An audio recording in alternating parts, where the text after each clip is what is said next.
panguva ino maarmy generals they are under fire. Tona kuti vanhu vobuda vachitaura zvakasiyana siyana pamusoro pemagenerals vachionekwa kunzi vakomana ava vanonzi maarmy generals panguva ino voonekwa aiwa semachameleons noda kwokuti vanongochinja chinja according kunenge zviripo.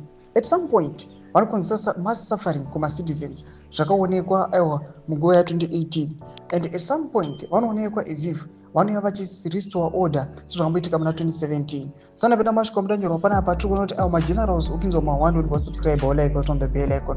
Tipinda panapa muchange radio mudanyora chiti the generals are like chameleons. When they want Mr. Mnangagwa's attention, they abuse Zimbabwe citizens. When they are ready for the next victim to take over ZANU-PF, the government, they engage Zimbabwe citizens to make them believe that they have to make the change for the benefit of Zimbabwe citizens. They did this in November 2017 when they were ready to move on past Mugabe, who had become a liability. He was old, with the fading mental faculties. Now they are saying General Chiwenga is the solution to every problem Zimbabweans face. Don't believe the generals. They are in it for themselves. What needs to happen is for ZANU-PF to go. The generals are ZANU-PF, and ZANU-PF is the generals. Remember that. Kwete kuziyeuka bako mvura yanaya.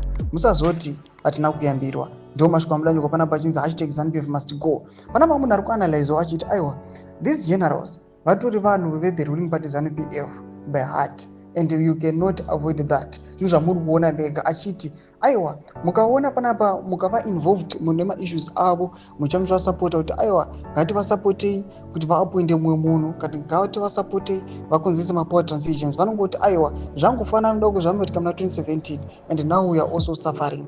Vachiti the best way is kungoti the ruling party yacho yese ngaibve titange patsva. Ipapo ndo patinoona kuti move iroro harizombotipi a regret. Mashoko ari kuuya panapa achianalyzewa anouya panapa achikandiwa panapa nevanhu vechange radio vachididzawo mafunguro evamwe vanhu vari kutaura panguva ino. Itudze mafunguro enyu muri kudii pamusoro pechitiko ichi kunai comment section yedu.